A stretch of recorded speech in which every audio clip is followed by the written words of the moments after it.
الحمد لله رب العالمين والصلاة والسلام على أشرف الأنبياء والمرسلين نبينا محمد وعلى آله وصحبه أجمعين. أما بعد، التفسير بآخرين درس كي منغا سورة البقرة كي ليو أو سورة البقرة كي 213 نمبر آيات ترسيدلو. ودي آخرين آياتونو كي الله سبحانه وتعالى دا خبر بيانا ولا چې د ملک د نظام د پاره او د معاشري د اصلاح د پاره کمی خبري لازم دي، د خبر روانه و. اخرنی خبره دغه کې د چې د حیض په بیماری کې زنانه ته نزدېکت د حرام دی او د لوی ګناه ده، او چې کله پاک شي او غسل وکړي نو بیا چې څنګه کورواله او سره کوي کولای شي. خدای خبرونه بزن ساتي د کوم نه چې شریعت منع کړی ده. دغه نه بدل الله سبحانه تعالی دا خبره کوي: اعوذ بالله من الشیطان الرجیم بسم الله الرحمن الرحیم ولا تجعلوا الله عرضة لأيمانكم او مگر زوی نم د الله نخا د بار د قسمونو ستاسو ان تبروا وتتقوا وتصلحوا بين الناس، چې تاسو باندې کې نه کوي او تقوا نه کوي او اصلاح نه کوي د خلکو په منځ کې. والله سميع عليم، او الله اوریدن کې په هده. دی ذکر الله سبحانه تعالی نه هم قانون دا ذکر کو چې د الله سبحانه تعالی د نوم تعظیم او اکرام وکوي، او دې څه باندې کوي چې ځان به د خیر نه منع کوي، د تقوا د کارونو به ځان منع کوي، پای کې هم د الله نوم استعمالوي نه. مطلب دا دی چې په دې خبرو کې به قسمونه نه خوري چې تاسو به ځان د خیر نه منع کوئ. لکه چې سړی زما دي په الله قسمی چې زه به د پلاني ته پوسله نظم، الله وایي زما د نوم تعظیم کوئ. تاسو زما نوم د دې لپاره استعمالوئ چې زه به ګناه کوم او زه به نیکي پرېږدم. الله وایي مګر زه وایي نوم د الله نښه د پاره د قسمونو ستاسو، یعنی چې بار بار په قسمونه خوري. ان تبروا چې موږ به نیکي نه کوو، وتتقوا موږ به تقوا نه کوو، موږ به د خلکو منځ کې اصلاح نه کوو. او کله چې انسان په دې خبره باندې قسم وخوري چې ځان پکې د دین د کار نه منع کوي، نو د قسم ماتول په لازم دي. یا دې خبره کې قسم وخوري چې هغه د ګناه کاری چې زه به د پلانې کار کوم او هغه د ګناه کار دی، دا قسم به دې ماتي. زه به د پلاني سره مرسته نه کوم، زه به د پلاني کره نه ځم، زه به د خپل ورور ته پوس نه کوم، زه به د پلاني سره غم خادي نه کوم، او ټول د ګناه کارونه دي. زما دي په الله قسمی کې زه منزل لاړم، دا قسم به پوره کوي. څو کول دي فتور کې قسم به پوره کوي، ګوره به باندې کفاره ده، منزل به نه شي ځکه منزل لاړ به پتا کفاره ده. دا کار د ګناه دی. نو څنګه ته وایي چې د دې قسم به خیال ساتي چې د ګناه کار دی، نو قسم به مات کې او د قسم کفاره به ورکې، چې هغه لسو مسکینانو ته خوراک یا لسو مسکینانو ته کپړې او یا یو مری آزادول. او که د درې خبرو کې ستا د یوې خبرې طاقت هم نه، نو بیا 3 ورځې روجې نیوه. او د عوام په دې کې خطا کېږي، زمونږ د خلک ډایرکټ چې قسم خوري بیا روجې نشم نیوي. یعنی مطلب دا دی چې د قسم کفاره د 3 ورځې روجې دي د اول نه. د قسم کفاره هغه لسو مسکینانو ته خوراک دی یا لسو مسکینانو ته جامې دي، دا یا د اختیار د پاره دی، یعنی ستا مرضي ده، او یا غلام آزادول دي. نو غلام آزادول خو نن سبا نه کېږي، نو پاتې 2 کارونه شو: یا لسو مسکینانو ته خوراک یا لسو مسکینانو ته لباس او کپڑا. سړی زما غریب په دې دوانو کې زما په یو موس نه رسي، نه د خوراک پیسې شتي نه د لباس پیسې شتي. نو بیا الله په دا خبره ان شاء الله مخکې راشي په سورۃ المائده کې. بیا الله سبحانه تعالی وی کڅوک د دې کارونو وس نه لري فصيام 3 أيام بیا به 3 ورځې روجې نیسي. نو 3 ورځې روجو له به اله راځي چې د اولني 2 کارونو 3 کارونو وستې نه وي او چې وستې نو روجو له راتلی شي نشي راتلی روجو له. لا يؤاخذكم الله باللغو في أيمانكم نرانی شي تاسو الله بعدتي قسمونو استاسو ولكن يؤاخذكم بما كسبت قلوبكم مگر رانی شي تاسو پاغه چکړي زړونو استاسو والله غفور حليم او الله ډېر بخونکې صبرناک دی. و د قسم متعلق الله 2 حکمونه نور راوړو. یو ده چې په لغو قسم باندې رانیونیشتي. لغو قسم عادتي قسم لکه اراده نه د زړه نه، لکه د بعضو خلکو د عادت والله نه والله والله چې کومه والله چې نشم کوله اسی یو عادت جوړ شوی. نو په دې قسم باندې الله رانیونه کوي. بیا په هیر سره سره قسم وکي خطاش نو په دې قسمه قسمونو سره الله رانیونه کوي. بل مسله به کې دا بیان شو چې کوم قسمونه د زړه نه شوي نو باغې باندې رانیوه کی. نو که دا د شریعت موافق خبرې او د شریعت سره ټکراو نه خوري نو پوره کوي او که پوره دي نه کو نو بیا به څه کوي بیا به کفاره ورکوي. او لکه ساعت مخکې مونږ ووي چې د الله نافرماني پکې نو بیا به لازم ماته او کفاره به ورکوي. للذین یؤلون من نسائهم د پاره دا کسانو چې قسمونه کوي د جدا کېدو د خپلو بیبیانو نه. مسله د قسم روانه ده. سبحان الله به کې دا خبره ذکر کړ او دا را روان چې کوم آیتونه د ټول تعلق ساتي د کورنۍ د اصلاح سره. طلاق مسلې، عدت مسلې، یو سړی قسم وخوري چې زه به ښځې ته نه نږدې کېږم دا مسله. نو دا به لږ تفصیل غواړي. دا اهمې مسلې او دې ته په غور سره چې دی نو غوږ کېږدئ. دا مسلې په کورونو کې راځي او د کور اصلاح چې ته غواړې نو هغه به د قرآن او حدیث په رڼا کې کېږي. یو سړي قسم وخوړو چې زه به د سره د خپلې ښځې ته نه نږدې کېږم خفه دی تی یا پښتو ورسره کوي. اکثر ظالمان پښتو په دې طریقه کوي د ښځې سره نه لګي نو قسم وخوري چې زه به دې ته نه نږدې کېږم او نه یې طلاقومه.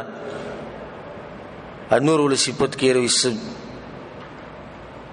تکړه سړی دی دا وایي منی به ده. نو ته چې د فلسطیني فتح کړی لکه چې منی به نو سجري کړی فلسطیني فتح کړی دی که بل څه نه نوی قسم خوړلی چې ښځې ته نه نږدې کېږم او نه وله طلاق ورکوي. دغه شان ځوړند یې ساتلې ده. دې ته وایي پښتو وایي. دا غیرت دی چې د یو غریبي یو مسکیني یو کمزوري انسان سره ته زور خپل ازمې زور که خپل کته غواړي یو باري وګوره چا سره کنه زورورو سړو سره د خپل زور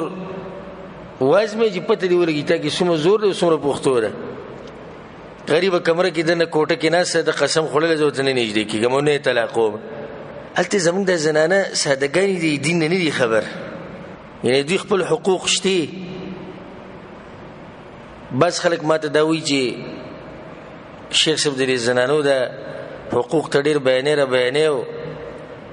که دا زنانه موږ ته خراب شي نو بیا یو سپینګیري سره زه میلاو شوم خبرې اترې کولې ما ته وایي چې ستا بیانونه زه ډېر په شوق سره اورم. ډېر ښکلي بیانونه ته کې خو کور کې د اورېدو نه دي. لکه ما زه خو بیانونه کې نه کنځلې کوم نه بدې ردې وایم. کور کې خو خلک هغه مولا بیان نه لګوي چې د ګډې وړې وایي کنځلې کوي نو سړی حیا کوي چې د بیان به څنګه لګي. خو ما خو چې د دې څه نه دي کړي چې دی ما ته وایي چې ستا بیانونه په کور کې د اورېدو نه دي. ما ولې ولې به کور کې د اورېدونې وي دا ټولې ښځې تا موږ ته په دې سرونه راوخېجولې خو چې ړقې د ښځو دا حق دی او د ښځو دا حق دی د ښځو دا حق دی دا حق دی نو ما په کور کې پابندي لګولې ستا بیان هلته څوک نه لګوي ځکه چې دا ښځې دي د دې مسلو نه دي خبر ته ورته ښې نو ما ځکه پابندي ولګوله زموږ دا ښځې دې مسلو نه دي خبر خاوند قسم وخوړو چې نه به نږدې کېږي دا غریبه څه کوي دا جاړي کله مور ته فریاد کوي کله خور ته فریاد کوي کله بچو ته فریاد کوي کلونه تیر شي دغه شان غریبه ناست نو د دې خو هم سهالي کنه شریعت خو دا خبره دي نه ده پرېښودې بل دا خبره نه شریعت مني او نه عقل مني چې سړی لري دا اختیار ورکړي شي چې دې قسم وخوري چې زه به ښځې ته نه نږدې کېږم نه به ورسره کوروالی کوم نه به یې تپوس کوم نه به یې خواله ورځم او نه یې طلاقوم نو د څه کوم وخته پورې اخر دا به دغه شاني انسان یوازې دی غیرت یوازې په ده کې دی زړه یوازې د ده دی د زنانه کې هم زړه دی د دې حل شتي خو چې څوک د شریعت نه خبري للذین یؤلون من نسائهم هغه کسان چې قسمونه کوي د جدا کېدو د خپلو بیبیانو نه تربص 4 اشهر انتظار د 4 میاشتو دی فإن فاءوا فإن الله غفور رحیم نو که چرته دوی را وګرځېدل د قسم نه نو یقینا الله بخونکی مهربان دی اوس یو خاوند دی قسم یې وخوړو چې زه به تا ته نه نږدې کېږم ښځې ته ووایي د 4 میاشتو نه د زیاتې مودې قسم یې وخوړو یا د مودې تعیین د سره ونه کو یعنې زه به تا ته بلکل نه نږدې کېږم نو 4 میاشتو پورې به انتظار کېږي که 4 میاشتې مخکې دی را واپس شو ښځې ته نو د قسم کفاره به ورکړي او ښځه د ده او که د 4 میاشتو قسم یې خوړلی او 4 پوره شوي او ښځې ته را نږدې شو یو کفاره پرې نشته او ښځه د ده هغه ده خو که 4 میاشتې پوره شوي او دی لا ښځې ته نه را واپس کېږي چې ما قسم د کال خوړلی دی او ما قسم د 2 کالو خوړلی یا ما موده نه ده ښوولې زه به ښځې ته د سره نه نږدې کېږم نو چې 4 میاشتې پوره شي نو دا خاون او دا سړی به د قاضي او د عالم او محکمې ته به دی راښکلی شي نو قاضي او مشر هغه به دته دا حکم کوي چې یا به رجوع کې او یا به طلاق اچي داسې نشي کېدی چې تا ښځه زوړنده کړې ده او ته ځان له خپلې مزې کوه او اکثر پکې دویم واده م وکړي نو داسې خبره شو په 2 کې به یوه کوي چې 4 میاشتې پوره شي یا ښځې ته واپسي او یا څه یا ښځې ته طلاق حدیث وي چې طلاق نه ورکومه نه مني وي چې طلاق نه ورکوم نو څه به کوو قاضي به په زور طلاق ورکوي سیده مرضي داسې پردی لور خور به دغه قشن کېنولي خواله به یې نه ورځم تپوس به یې نه کومه کوروالی ورسره نه کومه نه طلاقوم وي بیا د جنې هغه مشران چې په دې مسله نه پوهېږي غریبانو منت او زارۍ له ځي راځي زه خیر دی را واپس شو زه خیر دی طلاق یې کو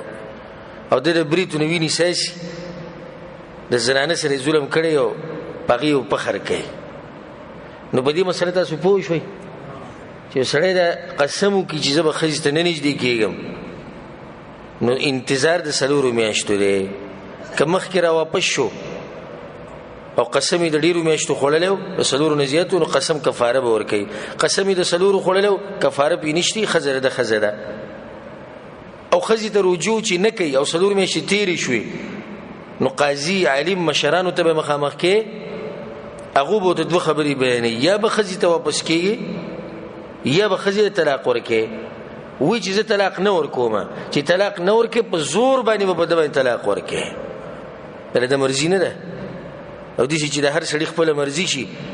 چې زه خپله ښځه چې څنګه غواړم کینوم او چې 100 کاله پورې غواړم کینوم به یې داسې نو دا خو د پردۍ خویندې او لوڼه دا خو به ټولې تباه و برباد شي نو زموږ د شریعت ښکلی شریعت دی خو چې سړی به کله ځان پوه کړي الله دې به موږ پوه کړي. وَإِنْ عَزَمُوا الطَّلَاقَ او کچری اراده د طلاق وی کړي نو فإن الله سميع عليم نو یقینا الله اوریدونکې پوه ذات د طلاق اراده د طلاق ته ورکی. طلاق دا هغه عمل چې الله خوښ نه دی روا دی خدای الله سبحانه وتعالى خوښ نه دی او دا په هغه وخت کې چې کله بل حل نه راوځي د سره بل حل نشته. ان شاء الله په سورۃ النساء کې براشي چې کله یو زنانه د خاون اطاعت نه کوي او د خاون خبر نه مني نو دغه علاج الله خولې اولنی طریقه ده چې پوه به کې نصيحتونه په نصيحتونو ونه شو په تلای کې به جدا شي کله دغه نه کېدا نو بیا معمولی وهلون کولای شي کله دغه نه کېدا نو مشران براجمه کې د زنانه مشران د الک مشران کې بني د اصلاح خبرې به وکي کباغي شو ډیره خده کباغیم نه کېدا نو بیا اخري حل سره هغه طلاق دی.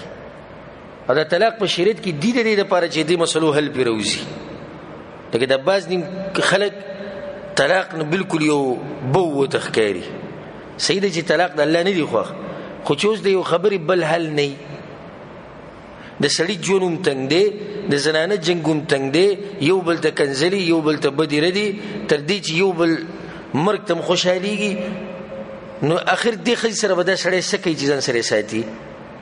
او دا خځه بر دې خاون سره سکی خو دغه خپل حل چې طلاق دی ورکی خځې دې جدا شي نو دې چې الله یې کړ طلاق اراده نو طلاق دې به ورکی نو چې طلاق خبره وشوه نو مسله بیا د طلاق روانه شوه. والمطلقات يتربصن بأنفسهن 3 قروء او هغه زنانه چې طلاق کړي شي انتظار وکړي په خپل ځانونو باندې 3 حیزه د طلاق شو خذو عدت الله بیانې کوي واخذه چې حیز باغي باندې راځي او ازادي او حامل نه او نزدېکت ور سره شوی یي کدی ته خاون رجعي طلاق ورکی. رجعي طلاق څه مطلب دی؟ اولنې یا دویم رجعي طلاق دی ته اولنې یا دویم نو د دې عدت بدري حیزي موږ یو څو خبرې وکړي هغه زنانه چې حیز راځي خو یو زنانه د حیز نه راځي دا به څومره انتظار کوي 3 میاشتې یو زنانه باندې بیماری نه راځي نه دا به 3 میاشتې انتظار کوي. خا یو زنانه حامل ده د دې عدت څومره دی چې دا حمل وزيږي اما شوم پیدا شي موږ دا خبر مو کړ چې نزدېکت ور سره شوی ولی ځکه چې یو زنانه چې واده کې او کورواله دې وسره نه کړي او طلاق دې کړه نو په دې باندې عدت شتي ها په دې باندې عدت نشته چې کورواله وسره نه شي نو په دې باندې طلاق عدت د پینشتي. بل دا چې خاون په کور کې بوسي چې طلاق ولا ورکې دا به کوم ځای کې وسیږي د خاون په کور کې نفقه به بیم کوي خرچه به ولا ورکي دغه په کوټه کې وي او خزه باغه ته ډول او سنگار کوي. په من کې دا مرز دی زمون خلک الحمدلله طلاق ولا مسله زمون پښتنو کې دومره نشته خو کو چرته طلاق ورکی نو موږ نانی لري ورېدلی چې به رجوع کړي دا د ستا سورېدلی ډېر کم به چې بیا به دا خزر واپس کړي دغه یو وجه ده چې دې څنګه خزي ته وې ته طلاق یا غرونو ته ټلیفون وکي وی سړی طلاق را کړو هغه بسری سترګې نیولې په ګاډي کې راشي تړ سامان خپل وي سامان تړ دته ګورو خبرو دی ګور سامان به وتړو جنې روانه کې بوېسي او د درې حیزه عدت چې الله ورکړي د دې لپاره ورکړي دی چې د جنې په کور کې وسیږي د خاون ته باوډي راوړي ځان به سنگار کوي خاون به ته مخې ته وړي راوړي نو دوی چې کوم غلطي کړي د خبره چې راغلي کې دي چې باغې باندې خیمانه شو د جنې ډیره واپس کی نو زموږ معاشره کې خدای موقع نه ملي چې چې خو غوبوت لکورته نو سبا د خدای سره سړی غوسه خړې را شو د دې سره غوسه خړې را شو چې ما طلاق ټکي د خلې نه وښته نو دګور دوی زمانه بوت له سامانی وړ یو بیا قسم وخوري دوی به وویني چې دا ما راواپس کړه که نه. د شریعت په هر کار کې حکمتي الله چې 3 حیزه مدت ورکړی دی دا یې د دې لپاره ورکړی دی چې دا ښځه خاوند پر خپله خبره کې سوچ وکړي. که د ښځې غلطي چې د خپلې غلطۍ نه واپس شي، که د سړي غلطي د خپلې غلطۍ نه دی واپس شي. الله ولا دا چانس ورکو. بل دا چې دا خبره به معلومه شي چې د دې په بچیدانه کې بچی شتي او که نه، په رحم کې څه شتي او که نه. مقصد پکې دا دی چې د خلکو د نسبونه ګډوډ نه شي. دا د نسبونو د حفاظت لپاره الله سبحانه وتعالی دا خبرې موږ ته کوي. او زنانه له نه دي پکار چې په دغه ورځو کې د دې په بچیدانه کې یا د دې په رحم کې صحیح او هغه پټ کړي. دا حرام کار دی. پکار دی چې خبره واضحه وکړي، ځکه چې د دې په ډېرې غلطې نتیجې راوځي که دا خبره یې پټه کړه. اوس دې دا پټه کړه ځه بل سړي ته واده شوه، ماشوم وو د دې خاندان، اوس به نسبت کم خاندان ته کېږي؟ هغه خاندان ته به کېږي. میراث نه دی محرومه شو. بله دا چې د خپلې ښځې نه به داسې ښځه چې هغه به دی به د هغې لپاره محرمي، د هغې نه به پرده کوي. او داسې هم کیدی شي چې د داسې زنانه سره واده وکړي چې هغه د لپاره محرمي، ځکه چې هلته خو دوی نسب ګډوډ شوی دی، پته نه لګي. نو الله سبحانه وتعالی دغه خبره کوي: ولا يحل لهن أن يكتمن ما خلق الله في أرحامهن. او ندی حلال اغوی لرا زنانو لرا چې پټ کی هغه څه چې پیدا کړی دی الله پر رحمونو دا غوی کې. ان كن يؤمن بالله واليوم الآخر، کچری اغوی مال لري په الله باندې او په ورځ د آخرت باندې. ندی پټي صفا خبره دی کوي. وبعولتهن حق بردهن في ذلك إن أرادوا إصلاحا. او خاوندان د دې ښځو ډېر لایق دي په واپس کولو د هغوی په دې موده د عدت کې که هغوی اصلاح غواړي. څوک یې راواپس کولی شي؟ خاوندان یې راواپس کولی شي. خو ګوره الله پکې دا خبره وکړه چې ګوره که اصلاحي مقصدي، که مقصدی تنگولی او بیا هغه شان ژوند تیرولی، نو بیا دې نه راواپس کوي. خو کله سړی پښیمانه شوی په دې خپل کار او وایي چې بیا به هغه شان ژوند نه وي او جوړ جاړي ته اراده کړي، جوړ جاړي ته غاړه یې ښودي، نو بیا دې راواپس کړي. په دې کې دا خبره یې ساتئ چې دا رجوع چې ده دا په اولني او په دویم طلاق کې کېږي. په دریم طلاق کې رجوع دا نشته او دا مسله مخکې روانه یو څو اعتبار به راشي. یو سړی به وایي چې د دې عدت بله څه فایده ده؟ الله ولې د 3 حیزه خو ولیدي یا 3 میاشتې د هغه زنانه دپاره چې حیز پرې نه راځي؟ جواب د هغې دا دی چې یو خو موږ حکمت بیان کړو چې یو بل ته مخې ته به ځي راځي، نو کېدی شي پښیمانه شي په دې خپل کار. دویمه ده چې دا 3 میاشتې دې دپاره دي یا 3 حیزه، که دا خاوند دا ښځه راواپس کوي نو دا به ځان ته مجانن راواپس کوي. مجانن مطلب دا دی چې په هغه زوړ عقد کې به دا ښځه دته واپس کېږي، خو ګواهان به پرې جوړ کړي. یو کس دوه به دې خبره باندې ګواهان کړي چې ما خپله ښځه واپس کړه. نکاح ته ضرورت نشته. یو سړی د خپله ښځه طلاقه کړه، 2 حیزه د هغې تېر شوي وو چې دی پسې ورغې او زه ته راواپس کومه او هغه پرې راضي شوه، نو دا د خاوند حق دی چې دا ښځه راواپس کړي، خو ګواه دې پرې ونیسي، ګواهان دې پرې ونیسي، ځکه دا خبره د ګپ شپ نه ده چې ښځه طلاقوه او بیا یې راوله او طلاقوه او بیا یې راوله. که دا عدت ختم شي د اولني طلاق نه بعد او د دویم نه بعد، نو دا سړی دا ښځه راوستی شي، خو په نوي نکاح به یې راولي. نوی نکاح به یې په هغې کې به نوی مهر ږدي لکه څنګه چې اول پرې د نکاح تړله. په دې مسله ورسېدی. دا فرق دی چې په عدت کې ته زنانه راواپس کې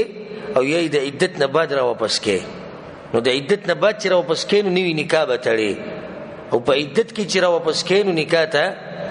ضرورت نشته.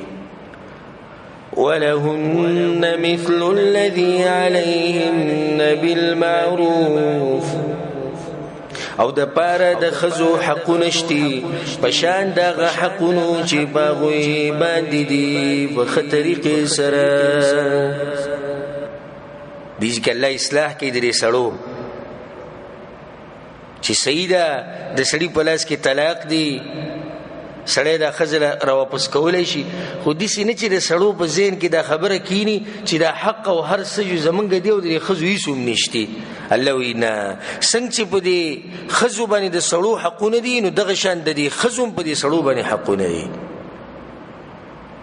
او دا زمونږ د معاشرې خصوصا د پښتنو ډېره غټه کمزورتیا ده چې د زنانو د حقوقو تذکیره ډېره نه کوي یا من کې بل خبره چې من کې دا مرض دی چې یا افراط کو یا تفرید کو یا د حد نه وړو او یا د حد نه کمیږو کته ته دا خبره وکي چې د سړي په ښځې باندې حق دی او رسول صلی الله علیه وسلم ویلي دي کله الله نه له چاته سجده جایز وي نو ما به ښځو ته ویل چې خاوندانو ته سجدي لګوي دا صحیح خبره نه دی به د ښځې نه ساروی جوړ کی روزانه به وਹੀ ټکي لکه دا چې دی ساروی راوستي په کور کې تړلې دا اوس دې د حد نه ووړې زیاتې وکړو حقیقت ته وایي چې د ښځې سره مینه محبت کوه رسول سم به مینه محبت کوو ښکلی د مینې ژوند تېروي نه دی به دومره مینه شروع کړي که هغه به د سینډل ګزار کړي دی ورته بیا هم خاندي نو یا د حد نه وړي یا د حد نه کمیږي نه منځنی ژوند پکار دی چې نه به د ښځې سره ظلم کوي نه به د ځان سره ظلم کوي نه به د ښځې حق نورو خلکو له ورکوي نه به د نورو خلکو حق خوري د ښځې د لاسه خکه دی ورته وایي چې د مور پلار سره ښه کوه زموږ د خلکو ته که دی وایي نو دوی وایي چې د مور پلار سره ښه دا دي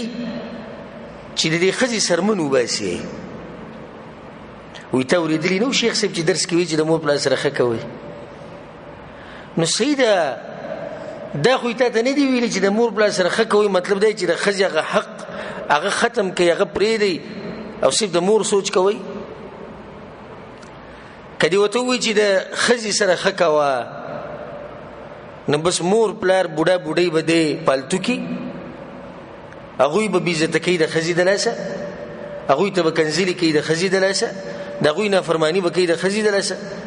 وایي ولې درس کې ویلي نه اوسو چې د ښځې د حق خیال ساتئ نو ګوره الله هر چا له خپل حق ورکړی دی د یو د حق بد نه رالی چې د بل په حصه کې اچې بلکې ته به هر سړي ته د هغه حق ادا کوې دا صحیح مسلمان دی د مور پلار خپل حق دی د ښځې خپل حق دی د رونو خپل حق دی د بچو خپل حق دی د عالم خپل حق دی د استاد خپل حق دی د نورو خپلوانو خپل حق دی نو هر چا له خپل حق ورکوه د نورو خلکو هغه حقونه پکې مه وهه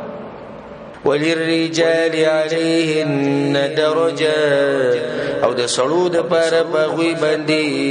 درجه اوچته ده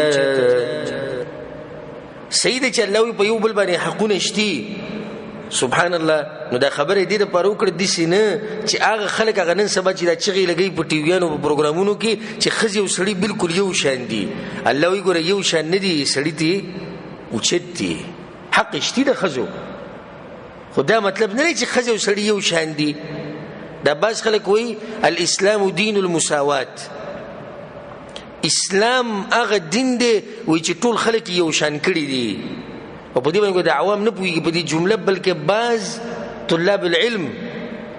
چې علم طلب کوي هغوی په دې جمله نه دي رسېدلي حالانکه دا د دروغو نسبت ته اسلام ته اسلام دین المساوات نه دی اسلام دین العدل دی اسلام هغه دین نه دی چې ټول خلک یو شان کړي دي بلکې اسلام هغه دین دی چې عدل یې کړی دی اوس که اسلام ته وایي چې دین المساوات ته ټول خلک یو شان کړي دي وایي چې ښځه او سړی بلکل یو شان دي نو دا خو ظلم شو دا خو عدل نه شو ستا بچی دی مثال کې مشر زوی ستا سبق وایي ګاډي ته ضرورت دی واده ته ضرورت دی بل کشر چې د مور په غېږ کې پروت دی تېر ودي نو موږ به تاته څه وایو چې اسلام دین المساوات ټول یو شان دي او دې کشر له هم داسې خرچه ورکوه لکه څنګه چې ته دې مشر له ورکې داسې به څوک وایي نه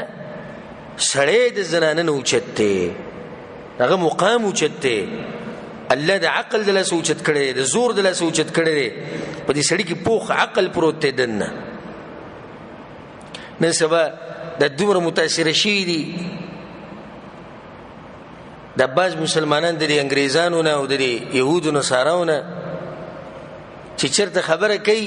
لکه مثال کې تقریر کوي په سزي کې نو دې چې خبره شروع کوي تاسو کې د انګریزانو ته خیال کړئ نو دې چې خطاب شروع کوي نو لیډیز اینڈ جنټلمن نبی زمونږه سوې خويندو ورونو نو مخکې تذکره د چا کوي ها د خزو ځکه چې دغه اهمیت خزو لډیر ور کوي رسول الله صلی الله علیه وسلم قوم نشي کامیابې دي چې دغه مشرتیا د خزو بلاس کی نو سیدا چې د خزو خپل حقونه دي خو کمزې کې سړی او کمزې کې خزه ګوره د انګریزانو د يهودو سره ډیر د چغه وي چې د خزو د حریت ملو شي او د ملو شي د حریت نه غواړي دا غواړي چې د خزو سره د زناګانی کې یو دوی سره د هر څه کې اصل کې دا غواړي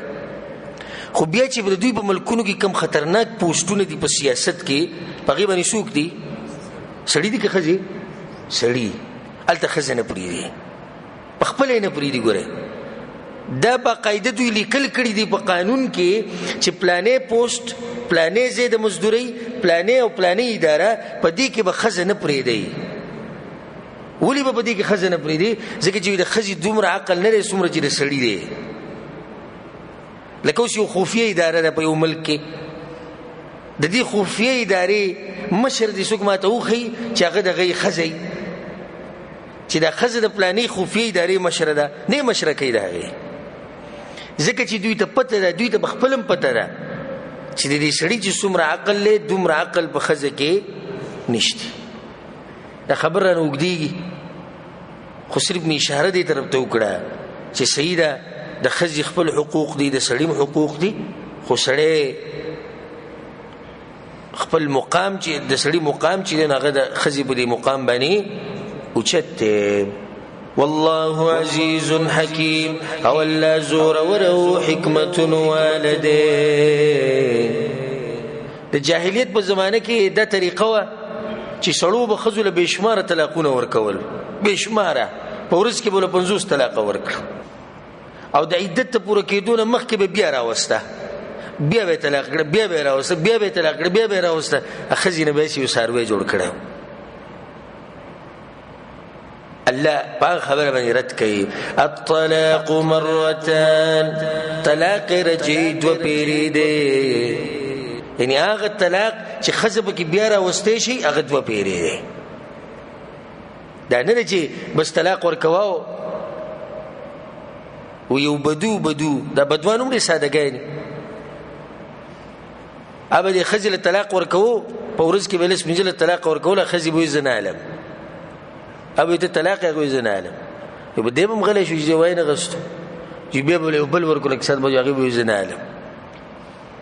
پدې کې دغه مشره خزي مړ شو او پته چې سو طلاق به دا غیله ورکړي به بل واده وی چې بل واده وکونو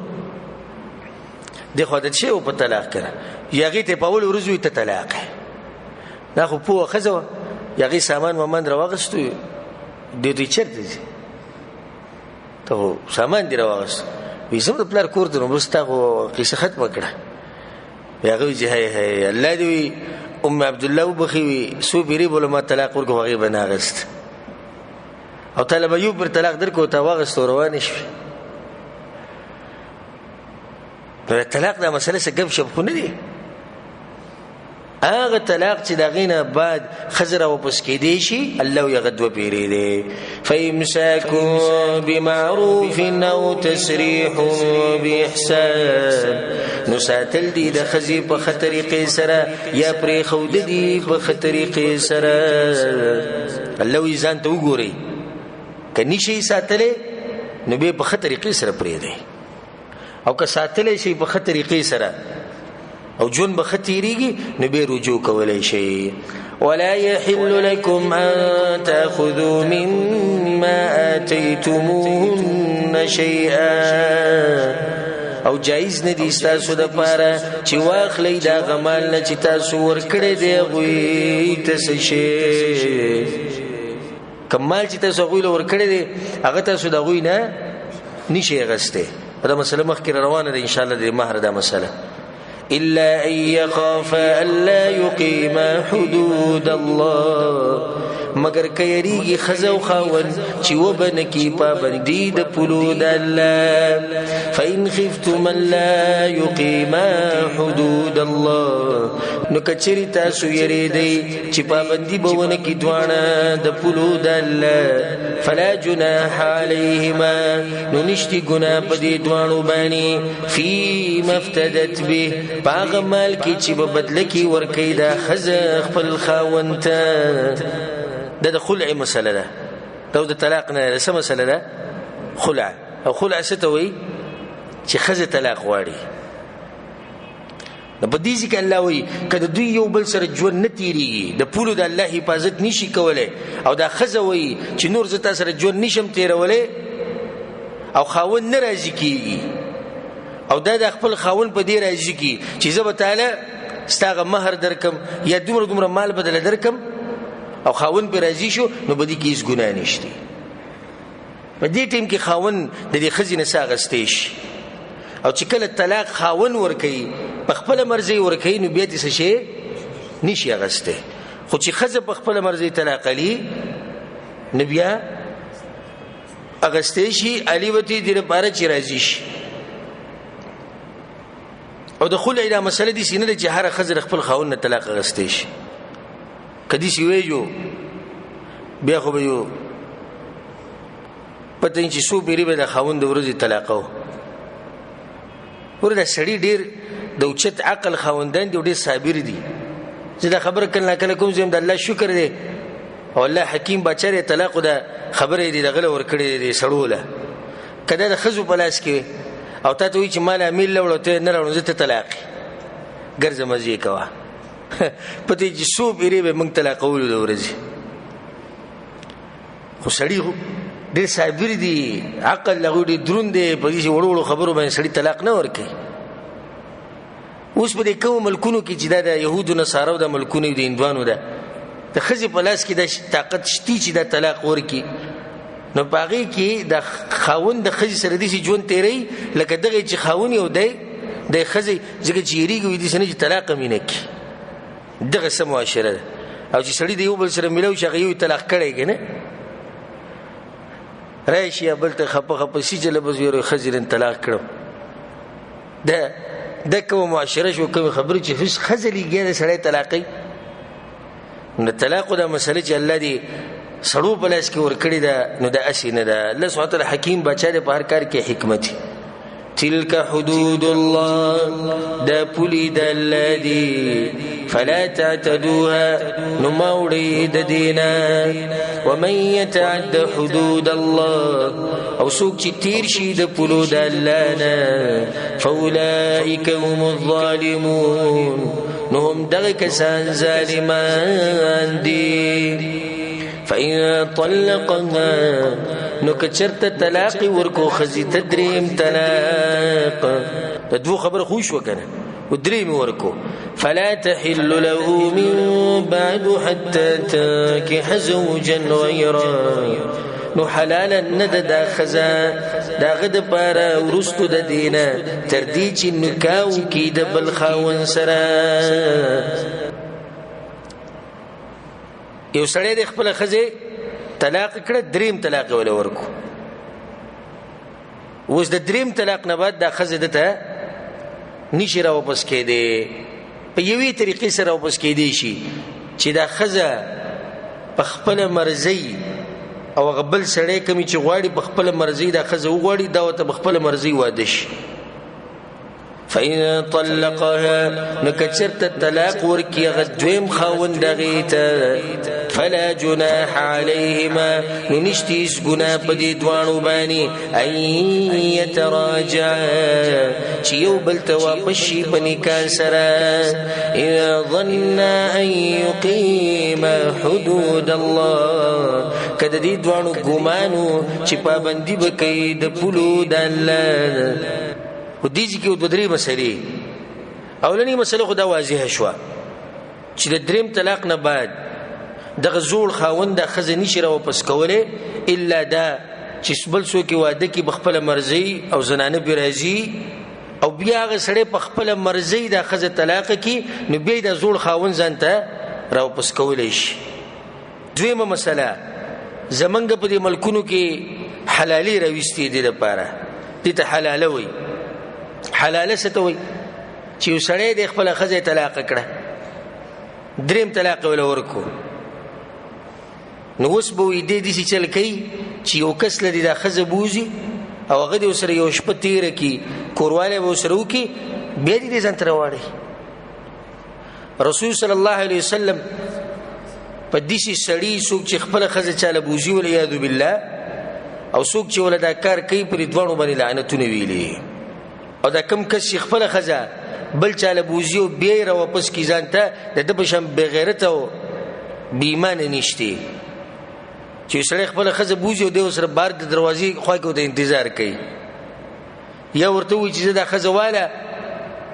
نن ماښام مې راته پرېښوده سبا ماسپښین به راشم بیا به یې ما ته راواپس کړي. دا د کوم ځای ایمان دی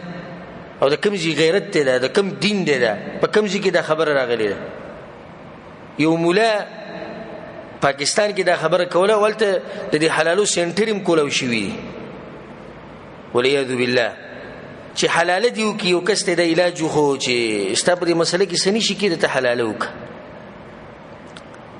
هغه ته دا خبره چېرته کړې ده چې ما خو داسې یو حدیث اورېدلی چې رسول صم په دې کار والا باندې لعنت ویلی دی وی هغه چې دا خبره صحیح ده لعنت پې وشي خو کار خو م وشي که نه جنۍ خو حلاله شوه که نه نو اوس ته وایي جنۍ هم حلالۍ او د لعنت نه هم ځان بچ کې نو دا د بېغیرتوب او د بېایمانۍ کار دی چې ښځه طلاق شو په دریم طلاق او دا دریم ثابت شو نو بیا دا ښځه نشي واپس کړی دی خاوند ته مګر دا چې په خپله مرضۍ چې د بل میړه وکړي او هغه هم په خپله مرضۍ هغه کړي او بیا هغه په خپله مرضۍ باندې پرېږدي نو بیا ورسره دا زوړ خاوند نکاح کولی شي. دریمه مسله دلته د فایدې لپاره چې درې طلاقه په یو ځای دا نه کېږي لکه زمونږ دا خلک چې وایي چې ته طلاق یې په دریو کاڼو په دریو طلاقو طلاق یې په یو ځای کې په یو مجلس کې نو دا طلاق یو شمارلی کېږي او دا فتوه زمونږ نه ده دا فتوه د رسول الله صلی الله علیه وسلم ده. عبدالله بن عباس رضی الله عنهما وایي چې د رسول صلی الله علیه وسلم په زمانه کې د ابوبکر صدیق په زمانه کې او د عمر بن خطاب رضی الله عنه په زمانه کې دغه په خلافت کې د اولنۍ دور کې دا درې طلاق به یو شمارلی کېدو خو بیا د عمر بن خطاب اجتهادي مسله وه چې طلاق ډیر شو نو هغه به د درې حسابول چې دا خلک د دې طلاق نه منع شي او بیا وروسته عمر بن خطاب رضی الله عنه دا هم ثابت دي چې هغه بیا دا خبره کړې وه چې ارمان چې ما دا کار نه وی کړی نو کومه خبره چې د رسول صم په دور کې واغه ده چې درې طلاق په یو مجلس کې د څو شمارلی کېږي یو خو دا بعض کسان غصه شي د ښځې ته وایي په 100 کاڼو طلاق یې نو دا په څو پیرو طلاقه شوه یو دا کوم چې وایي چې درې شمارلی کېږي نو دې ته به څه وایو 100 شمارلی کېږي دا خو نشي کېدی که نه. بله خبره په دې کې دا ده الله چې دا ټیم ورکړی دی او دا عدت یې ورکړی دی دی ولې ورکړی دی خو د دې لپاره ورکړی دی که نه چې دوی پکې سوچ وکړي نو چې درې شمار کړو نو هغه عدت دې ختم کړو که نه خو چې دا یو شمار کړی شي نو دوی ته یو موقع میلاو شو. بیا دا بعض پکې څه وایي په دې مسله کې په اهل حدیثو پسې ځي نور دغه خلک ښه نه دي خو په دې مسله کې پسې ځي. په ما پسې یو کس راغی د تبوک نه ډېره مخکینی خبره ډاکټر و ما ته چې بس مسله ښځه مې طلاق کړې ده او داسې او دغه او داسې ده ما ورته ما خبره داسې ده چې موږ به ستا مسله قرآن او حدیث کې وګورو که دا ښځه واپس کېدی شو صحیح شوه که نشو واپس کېدی نو زموږ څه دا کار نه دی چې خلکو د ښځې را واپس کوو چې الله څه خبره کړې ده هغه شوې ده. ته به چا سره تعلق ساتي موږ خو بس ما صفا خبره وکړه وینه موږ خو بس قرآن او حدیث منو نو اما صحیح ده. چې د ما د خپل قصه شروع کړنو 3 طلاق خود د شمارل کېدو. مستا خځې سره زه خبرې کوم جاغه سوي ناغم ډاکټر وا ناغي ته ټلیفون ملاو کو ناغي پټه ماته وی مولانا صاحب ته په کوم مذهبي ما زه الحمدلله سلفي او قرآن او حديث منمه چې سلوي صلی الله پیغمبر وی دته ما ویلو چې د خلکو له بخواله نسی ځکه چې دوی مسلې اسانه ما ته پته ولګي چې سړی ماته درو ما ته دا خبرې پرې ده خو ما ته وایي چې سړی ته سو بیري طلاق کړي یا غیش مارول شروع کړ پلانې ځکه یو لیکل را لګلو ټلیفون کړو په انټرنیټ ویلي ګاډي کې ویلي کور کې ویلو ده اتلس بیري طلاق کړي به چې ټول هر څه شو یو څو غنټې بعد د سړی ما ته وایي چې شیخ صاحب نو څنګه ما ته دومره غټ طلاقي چې ستا په دې مسله کې کته اسمان ته وخی جو بیره کوشي کړم په کیسه نه کی وینا نه مزه چې بل مسله ته بیان کو هغه نه باندې بدی کې ته زما خاطر امات عدالت به دا وی چې قرآن او حدیث منم او زه دغه منم دا مسله موږ د خپل خواهشاتو نه کوو چې زمونږ سره دا وي. خدای عبد الله ابن عباس رضی الله عنه روایت ته په صحیح مسلم کې شتي هغه د رسول په زمانه کې و 3 طلاق چې په یو ځای ورکړې شو دا به یو شمارل کېدو. نو ته زمو خواهشات دا زمونږ د دماغو مسله ده دا هم د حدیثونو د مسله بیانو. نو به دې خبره پوه شوي چې 3 طلاق په یو مجلس کې په یو ځای چې طلاق ورکړي 3 نو دا به څو شمارل کېږي دا به یو طلاق حسابيږي. وتلك حدود الله او دا پولی دا الذي يبينها لقوم يعلمون چې بیانې دا د پر داغه قوم چې پويږي.